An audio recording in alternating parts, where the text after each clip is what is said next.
Olá a todos e todas, sejam muito bem-vindos a essa nossa atividade do Júlio das Pretas.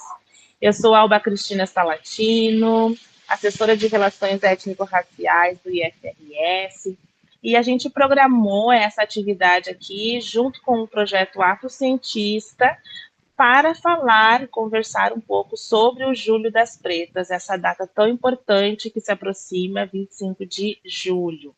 Então, eu estou aqui acompanhada, muito bem acompanhada, né, com as bolsistas Isabela e com a bolsista Bianca, que vão se apresentar, e também com a nossa convidada, a professora doutora Lúcia Regina Brito Pereira, que vai conversar com a gente também sobre essa data e a importância dela.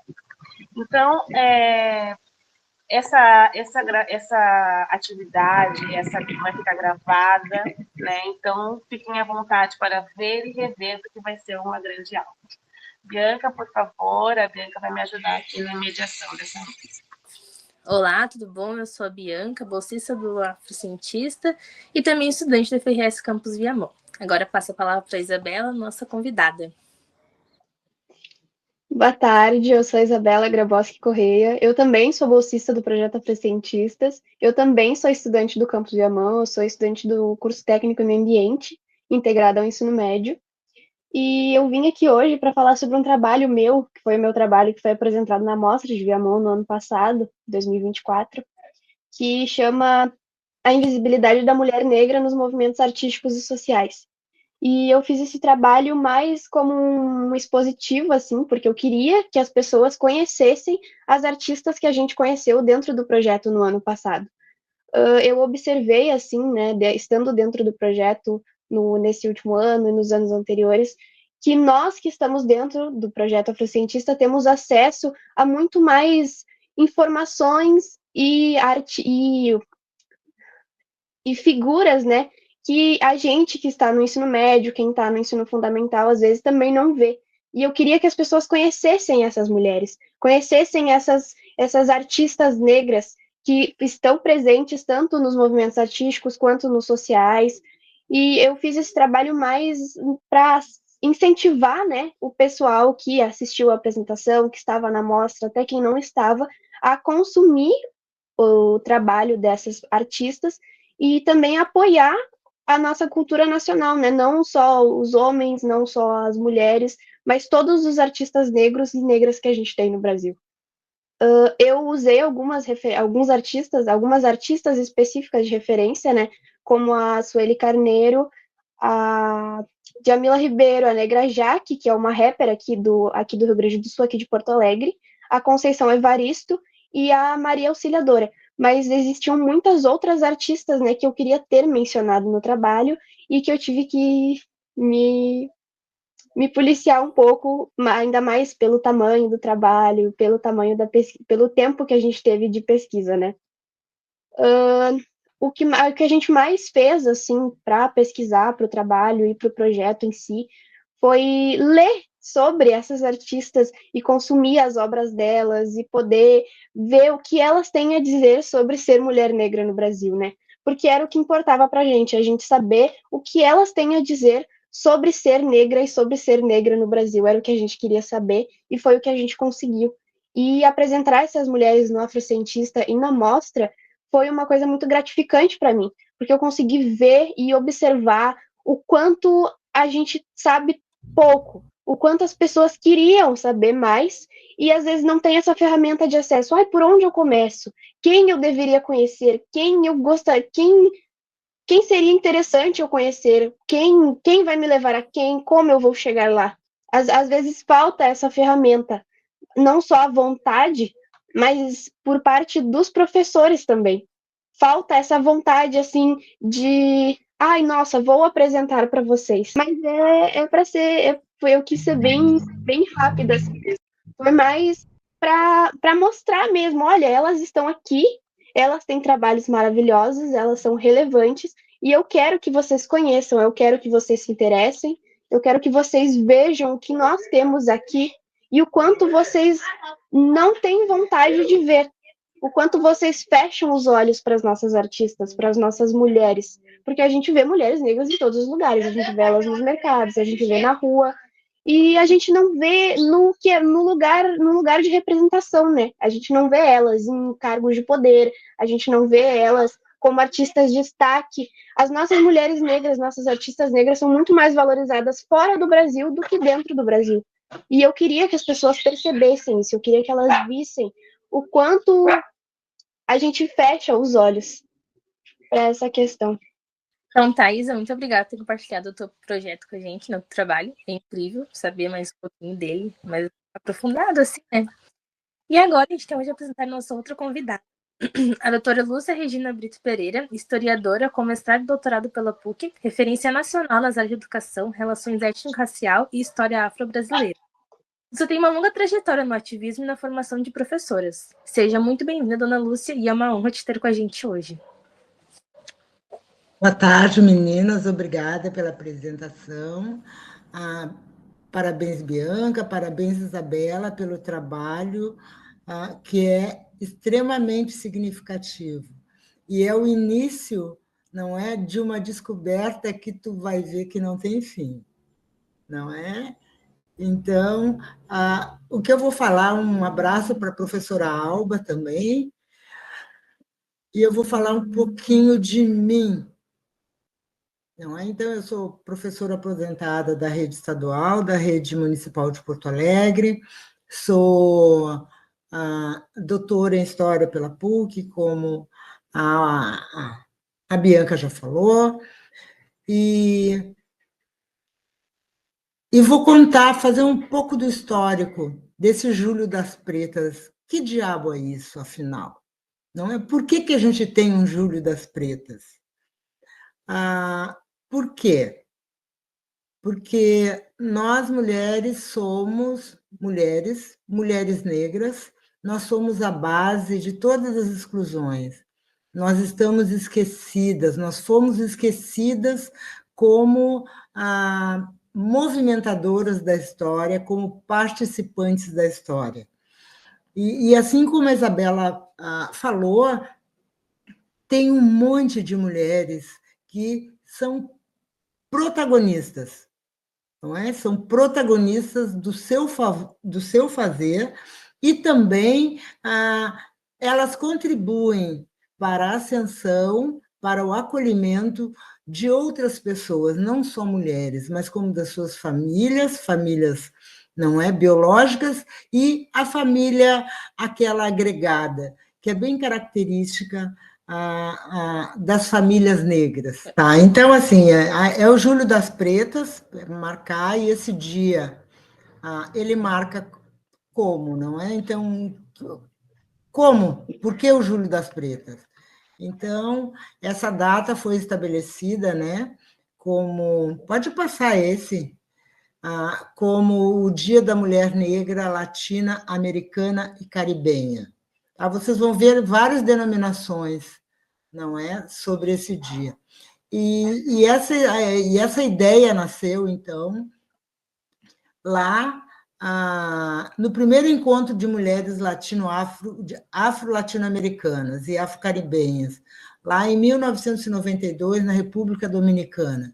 Então, de lá, as mulheres já saíram com uma proposta e com uma agenda de desenvolvimento de ações para o estabelecimento, para a recuperação e o fortalecimento das mulheres negras. Então, essa história é importante porque as coisas não são de agora, não é? Elas não nascem assim do nada. Então, tudo tem uma história. E muito antes, não é, desta data, houve ações individuais, também coletivas, de mulheres negras. Mas essa data marca a estruturação da organização de mulheres negras e que vão ter um papel fundamental na incidência política pelas reivindicações. Não é? Então, isso é importante a gente saber. Pode passar. Está carregando. E também O dia 25 de julho marca, então, o Dia Nacional de Teresa de Benguela, que foi uma quilombola, não é? Líder do quilombo do Quatiquerê, é Catiquerê, às vezes eu erro. Tá? Então, ela foi uma liderança. E assim como ela, para a gente voltar para a história, não é? Nós temos centenas de mulheres quilombolas que foram guerreiras e que atuaram de forma a combater o sistema de escravidão em que viviam e proclamaram a liberdade, o viver em comunidade e se opor ao sistema opressivo, como hoje ainda acontece com a maioria de nós. Então, para a gente fazer um paralelo entre o esquecimento e o que, como se configura a nossa situação agora, né? Nós fomos, junto com as indígenas, as primeiras trabalhadoras no país, não é? Então, nós trabalhamos desde que chegamos, que fomos trazidas, forçadas aqui para essa terra chamada Brasília. E nós temos uma contribuição, as mulheres negras têm uma contribuição fundamental na construção da sociedade brasileira. E também essa trajetória, né? Todas nós temos muitas Marias, Dandaras, Nizingas, Terezas e Pretas Rosas. Faço menção à Preta Rosa, que foi a companheira do Manuel Padeiro, um quilombola, também chamado de o Zumbi dos Pampas, e faço alusão à Preta Rosa porque ontem, não é, no Ministério Público, a deputada Laura Cito ofereceu uma medalha, não é, a 300 mulheres que se destacaram em diferentes áreas de atuação. E o auditório, gente, tinha 1.000 mulheres. Então, mulheres pretas. E isso não tem precedentes, eu acho, na história do Ministério Público, na história do Rio Grande do Sul. E muito bonito, não é? Então, para chamar a atenção, não é, da sociedade, dos fazeres e da importância das mulheres negras. Então, esse Julho das Pretas, aqui no Rio Grande do Sul, ele foi marcado por essa ação muito importante. E lá estavam presentes mulheres da política, mulheres assistentes sociais, mulheres acolhedoras, mulheres de religiões afro-brasileiras. Então, tinha mulheres de todas as funções, mulheres jornalistas. Então, para a gente saber que existem essas pessoas, não é? Pode passar.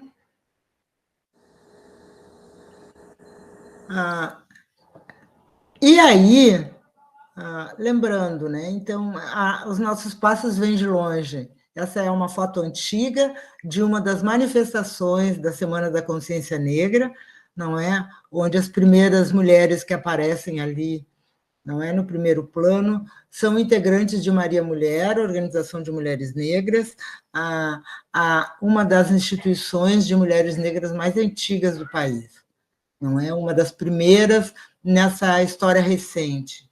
Então, para a gente saber que realmente nossos passos vêm de longe e há muito tempo a gente trabalha para mudança, não é, de paradigmas e da importância das mulheres negras.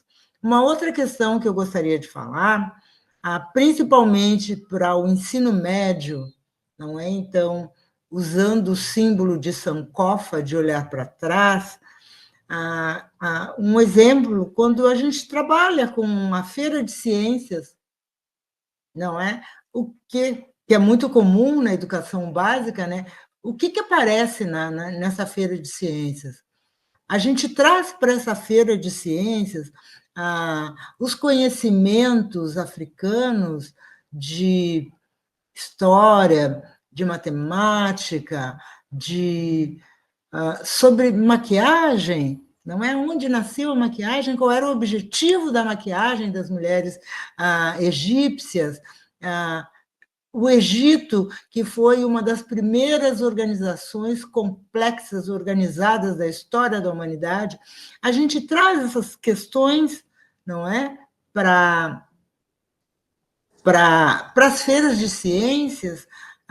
Podemos falar também do plantio do arroz, da medição, como é que se fazia isso, qual era a importância disso para a sobrevivência do povo egípcio. Então, para se ter, para se organizar, para se aproveitar as cheias do Nilo, o que a gente fazia? O que era necessário ser feito? Então, isso envolve medições, cálculos, observações dos astros da Lua. E essa, então, é a minha sugestão, não é, para as feiras de ciências, não é, da educação básica, no ensino médio, que a gente fala muito. Bom, agora, então, falando de algumas mulheres que talvez algumas de vocês conheçam, para outras não, né? Então, nós temos a Ana de Souza, então, é a rainha Ginga, então, foi uma mulher negra que foi escravizada e que também teve, que foi líder do seu grupo e que enfrentou Portugal, não é? E manteve, então, o seu lugar e foi respeitada, reconhecida pelo governo português e outras autoridades. Então, para a gente saber que nós temos mulheres que foram silenciadas, mas que a gente tem que recuperar. E quando a gente vai fazer nossas pesquisas, a gente pode trazer essas mulheres, não é? Diferente das rainhas europeias, que a gente que não contribuem muito para a nossa história, mas a gente tem as nossas representantes também. Pode passar. Uma outra, não é? Então, Dandara dos Palmares é uma mulher guerreira, ainda do período colonial, e que teve um papel fundamental e que hoje, então, ela é recuperada como uma referência para nós, mulheres negras, uma referência de luta, uma referência de resistência. Pode passar?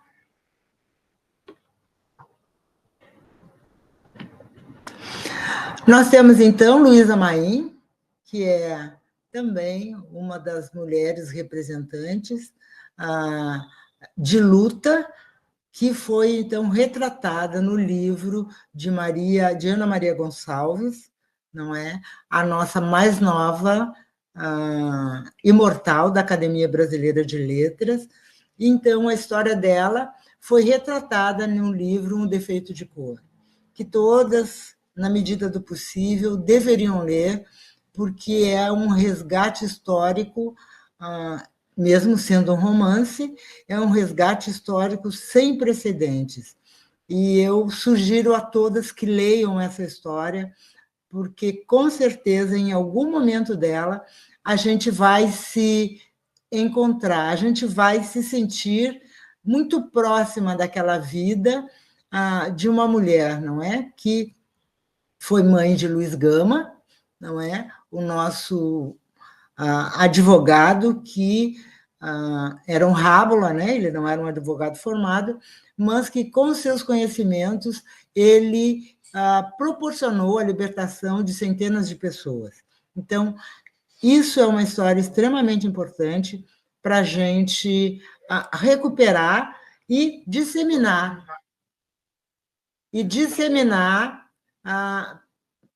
Para os nossos colegas, para os nossos estudantes, e incentivar os nossos professores, não é? Também a usar essas referências nas suas aulas, nas suas apresentações.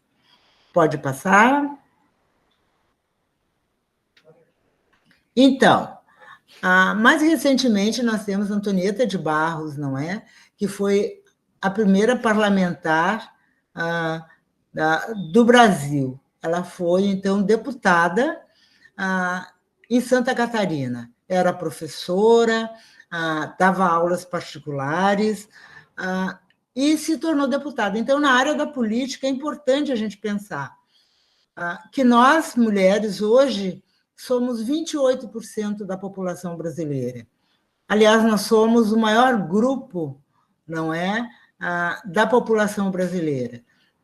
E que a nossa representação nos diferentes meios, seja políticos, seja econômicos, seja nas grandes empresas, é nula ou quase nem aparece, o número é ínfimo.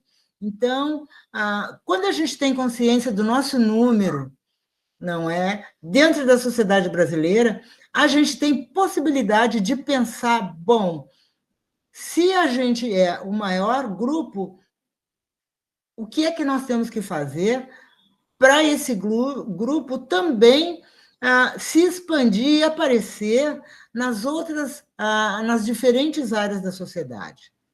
E nós, hoje, mais do que nunca, com todas as formas de comunicação, de união, de participação em grupos, é importante, então, que a gente saiba, não é? Que lá na década de 40 já tinha uma mulher preocupada com a educação. Para lembrar, então, Antonieta de Barros criou, não é, o Dia dos Professores, que nós comemoramos hoje em todo o Brasil. Então, só uma palhinha. Uma outra questão também são as mulheres religiosas. Não é? Então, a religião é importante. Quando a gente fala na religião no Brasil e nas mulheres, a religião ela teve um papel fundamental, cultural e fundamental na preservação da nossa história, das mulheres, na proteção dos nossos, da nossa religiosidade. Então, aqui eu trouxe a mãe menininha, não é? Mas nós temos tantas outras mulheres aqui no Rio Grande do Sul hoje, como a Sandra Lee, que é uma mulher política, que é integrante do Conselho de Religiões de Matriz Africana, do Conselho Estadual, e que tem uma força bastante grande. Ela é de Pelotas, concorreu já a vários cargos lá na cidade de Pelotas e tem uma atuação bastante grande política, na construção de políticas públicas para a população negra. Nós temos também, pode passar, uma outra mulher, né? Então, eu trago aqui como referência Maria Carolina de Jesus, que era uma mulher catadora de papel de São Paulo. Ela escrevia, ela juntava os papéis e escrevia, então, as suas histórias nesses papéis. Até que um dia, um jornalista, o Audálio Dantas, encontrou esses papéis e apostou em fazer daquelas histórias um livro. E Maria Carolina de Jesus, ela foi, então, Carolina Maria de Jesus, ela foi um ícone, um expoente. O livro ainda é um dos grandes livros de tiragem, ainda hoje. Ela, na época, ela bateu Jorge Amado, para vocês terem uma ideia, e a história dela é extremamente atual, muito atual. Ela fala sobre a vida, ela fala sobre política, ela fala da importância, não é? Uma das frases dela, ela diz que quem passou fome saberia como governar uma nação. Então, assim, isso é de uma presença bastante importante. Quando hoje a gente vê que nós temos uma política que é branca, não é? Masculina, machista, branca, machista, masculina, hétero. Então, que na realidade este grupo não representa a maioria população brasileira, que somos nós, mulheres e homens negros, não é, que fizemos parte, então, dos 56% da população brasileira. E essa questão da Carolina é importante para a gente também ter consciência do nosso lugar, não é? No lugar como pessoas que defendem o nosso bem viver e o nosso bem-estar, e que a gente tem que ficar atenta e atentos, não é? Que nós temos uma participação política, e essa participação política ela tem que ser responsável, ela tem que olhar para aqueles que pensam a partir dos nossos lugares de mulher, dos nossos lugares de trabalhadora, do nosso lugar aonde sejam criadas políticas públicas para atender a toda a sociedade. Então, isso é uma das dicas, não é, da Maria Carolina de Jesus. Deixa eu passar. Tem uma outra pessoa, pode passar 2 lâminas, mais uma. Pode passar outra. Então, a Lélia Gonzalez é uma das grandes intelectuais brasileiras. Então, nós devemos... Ela criou, não é, teorias que hoje nós estamos buscando, não é, na Lélia, estas ideias para desenvolver as nossas histórias.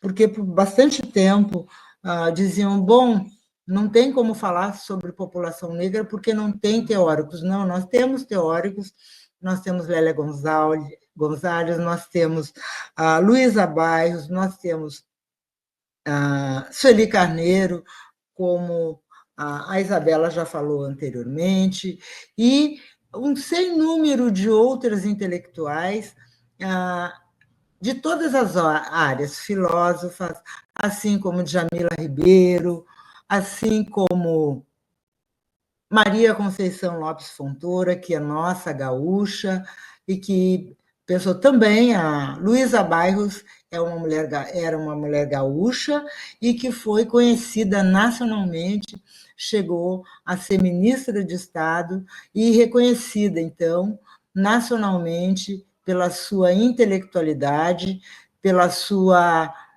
imposição, não é, na defesa da população negra. E devemos a Luísa Bairros também a questão das cotas no ensino superior.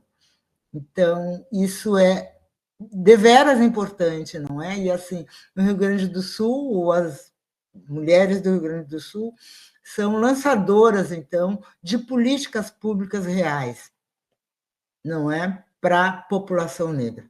Meu tempo já passou? Sinta-se em casa. Fala mais. Tá, estou indo lá, então. E aqui também não podia deixar de mostrar, não é? Pode passar mais uma? A nossa querida Petronília Beatriz Gonçalves e Silva, que é, então, a relatora do parecer, não é? Número 3, de 10 de março, e da Lei 10.639. Então, ela é uma mulher gaúcha, se formou aqui na Universidade Federal do Rio Grande do Sul, foi professora na Universidade de São Carlos, e agora, não é, um dos projetos é, então, ter uma biblioteca, não sei se é esse o nome, depois a Alba pode me explicitar melhor, não é? Que vai ter, então, um acervo dela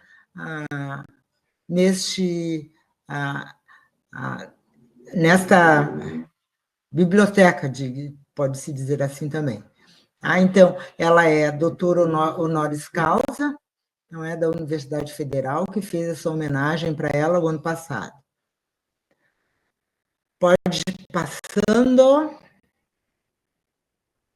Nós temos também, não é, Maria Helena Vargas da Silveira, que foi uma poetisa, ela era de Pelotas, escreveu vários livros entre eles As Filhas da Lavadeira, que acabou virando um documentário. Então, eu sugiro, não é? Deve estar aí pelas redes sociais, ali pelo YouTube, vocês podem ter acesso a essa obra de Maria Helena Vargas. E aí, trazendo para a necessidade da nossa organização na escola, com grupos, esses grupos nos fortalecem, não é? Então, assim, sempre que for possível, de participar de alguma mostra, de apresentação de trabalho, de uma roda de conversa, isso é da maior importância, porque faz com que a gente descubra, não é, novas pessoas, novos caminhos, novos horizontes, o que pesquisar, aonde pesquisar. Então, a gente troca ideias. E aí eu trago a Alzira Rufino, que ela foi, então, coordenadora da Casa da Mulher Negra da cidade de Santos. Ela é uma mulher da área da enfermagem. Ela foi uma mulher também bastante importante na construção do movimento feminista negro a partir da década de 90, de 80. E dessa organização saiu, então, uma pessoa que hoje a gente conhece muito, que é a Djamila Ribeiro, não é? Que era lá de Santos, que se formou na Casa da Mulher Negra e hoje é uma escritora, uma filósofa conhecida internacionalmente. E é importante a gente ouvir os relatos da Djamila, dizendo de onde ela saiu, o que ela aprendeu e como ela foi fortalecida a partir do momento de participar, então, da Casa da Mulher Negra de Santos. Olá, pessoal. Voltando aqui para informar que nós tivemos um probleminha técnico ao final do vídeo, onde a gente agradece a professora Lúcia pela generosidade de estar conosco nesta aula gravada, né, para ser disponibilizada nas redes sociais da Assessoria de Relações Étnico-Raciais do IFRS. E também nos últimos minutos em que ela fala sobre a presença dela na Associação Brasileira de Pesquisadores Negros e a importância desse projeto afrocientista para que a gente consiga falar um pouco mais e aprofundar sobre a ciência, sobre as mulheres na ciência e nas ciências que não são só limitadas nas ciências humanas ou nas ciências sociais, mas todos os campos do saber, a presença das mulheres negras transformando a realidade, transformando a sociedade, né? Com um pensamento de projeto de sociedade. Então, eu quero agradecer, deixar registrado aqui o nosso agradecimento, meu agradecimento como coordenadora do projeto Afrocientista e também como assessora de relações étnico-raciais, e dizer que a gente ficou muito feliz com essa aula. Eu tenho certeza que se você voltar aqui em outro momento, vai conseguir aprofundar o seu conhecimento, as suas práticas, as suas experiências didático-pedagógicas a partir dessa apresentação e historicidade e diálogo que a gente teve aqui com a professora Lúcia. Quero agradecer também as minhas bolsistas, a Bianca e a Isabela, que estiveram presentes representando aqui o projeto Afrocientista nesse momento de gravação e de grande aula. Eu espero que vocês aproveitem muito, porque a gente adorou e aproveitou bastante. Muito obrigada e voltem em outros momentos, sigam nossas redes sociais, que a gente consiga seguir compartilhando saberes e fortalecendo as relações étnico-raciais dentro de sala de aula e na educação como um todo. Um abraço, fiquem bem e até a próxima.